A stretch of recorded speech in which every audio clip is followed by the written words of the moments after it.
Have you ever wondered about the vending machine business? You know, those vending machines that sell drinks and snacks? They're everywhere, aren't they? I mean, they're in offices, malls, transport hubs, factories, and I'm sure every day you walk past several of them. So how does the vending machine business work, and is it profitable? And what's it like working as a vending machine operator? I did that job for 3 months in the middle of summer one year, so I have a good insight into how it worked. So I'm going to share my thoughts and let you know what I found and what I think of the industry. Other things I want to talk about is how much money would you make as a business operator? What sort of issues there is running a business like that, and also as an operator, whether I think it's a good business model or not. Yeah, let's break it down and let's get started. So why vending machines? Well, they're the perfect little robot. They're working 24/7, they don't complain, they work tirelessly, they don't need a salary, and they just go and go and go. They make money for you while you sleep, and all that's required at a basic level is just stocking them up and simple maintenance. So it's a little more complicated than that, but I'll just tell you what I observed working for a business for 3 months, and it is quite a simple business model, so I don't think there'd be too much hidden things from it. So from my observations of working for a vending machine business, 4-point process. Basically buying the vending machines, finding a wholesaler for soft drinks and snacks, finding the correct locations, and then stocking the machines. It's as simple as that. That's the whole business. So rinse and repeat. And it's very, very scalable business. Scales of operation don't go up when you get more vending machines, they probably go down. So as long as you keep expanding, you're going to make more profit. So in that point of things, it's a great industry, really. I mean, it's not all bed and roses. You have issues to deal with. The main thing is broken machines or damaged machines, and that is fairly common. And then you've got transport costs, car maintenance, all the insurances that go with it. And then you run the risk of being robbed because you're carrying quite a bit of cash around with you every day. So you have to be quite careful about concealing what you're doing. Yeah, so the business I work for stocks mostly all soft drinks, you know, cans of Coke, things like that. The majority of it was cans. Some places had bottles for specific reasons. I'll go into that in a bit. And there were some machines that also stocked snacks, you know, like chips and chocolate bars and things like that. There was other people that did that, so I mainly did soft drinks, so I'm only going to talk about it from my point of view as soft drinks. But from what I saw, the snacks were mainly delivered to highly populated public areas such as transport hubs and in shopping malls rather than in private companies. I guess it's because the food has a much shorter expiration date, so that it needs to move a lot quicker, whereas drinks probably don't expire nowhere as quick. Yeah, so once you get everything set up, it's a great little passive income model. I mean, you do have to keep restocking the machines, but once all the hard work's done, I mean, you've sourced the machine and you got it in, it's pretty much easy coasting from there. Just the restocking part is the only real headache, and a little bit of maintenance. So how do you find locations? So the place I work with actually had a full-time salesman, a travelling salesman. He just went around and found new industrial areas springing up, and he would wheel and deal with new companies, try and get the machine in. So the angle they used was they would share their profits with the business. So, and the way they did this was they would say, we would donate 10% of our profit towards your Christmas fund or your social club, or some companies just received the kickback on the profit. So, you know, what company would deny a vending machine where the staff actually probably were more productive because they weren't walking for 20 minutes to the local shop to get a drink? They could just get a drink in the building, and the company was making a profit from you on top of that. So what isn't there to like about that? And from a vending machines business point of view, it's great too, because you got someone else paying for your electricity. I mean, it's a win-win situation for everyone, really. The only trouble was, I guess, would be finding the spot. The good benefit for doing it in private companies that the machine was generally very secure, because, factories and all that were locked up at night. So, and I'm pretty sure the last thing a thief will be interested in is getting a free drink when there's all sorts of other expensive equipment around. But I could be wrong on that, you never know. So what businesses actually sold the most drinks?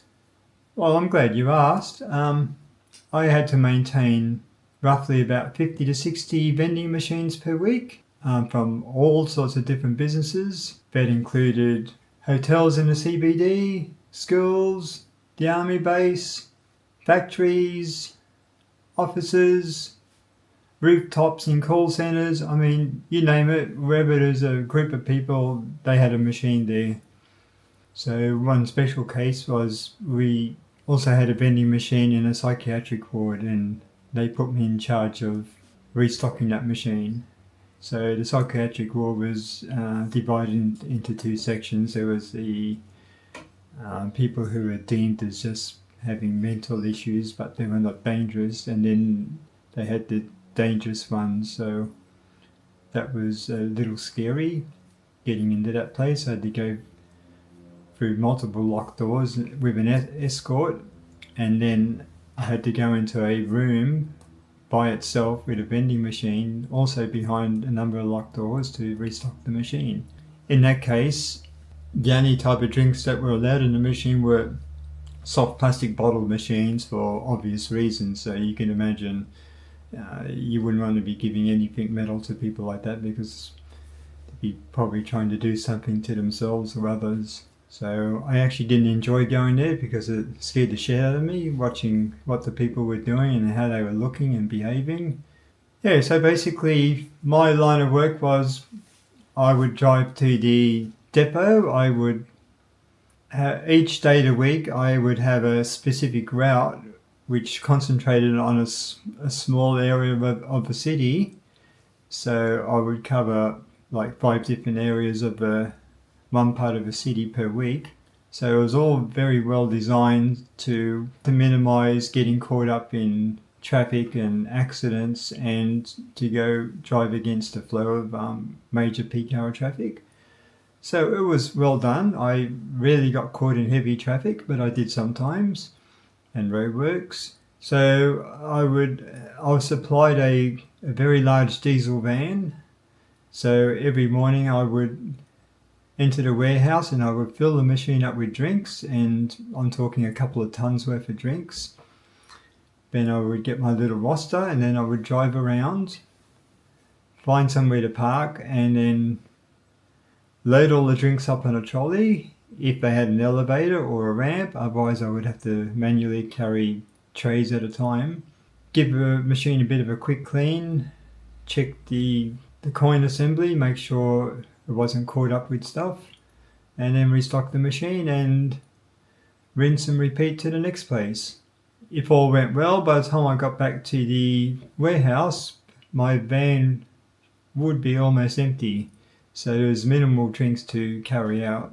So it didn't always go to plan. Sometimes the vending machine would consume more drinks than I had on board. I would get reprimanded for that. It's difficult to predict people's buying habits. 1 week people might consume 20 cans of Coke, for instance, and the next week they might consume 100 cans. So sometimes it's hard to tell. So you always had to carry a little extra.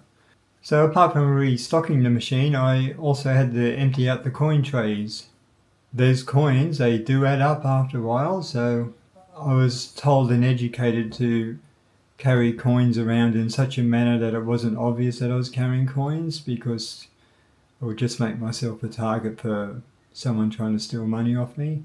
So towards the end of the day, that bag of coins got extremely heavy. I mean, some days I could barely lift it out of the van, it was so heavy. Which leads me to the next question. How much did I pull out of these machines each day? Well, generally, it was between $2,000 and $7,000 a day in coins. So, and I can tell you $7,000 in coins is bloody heavy.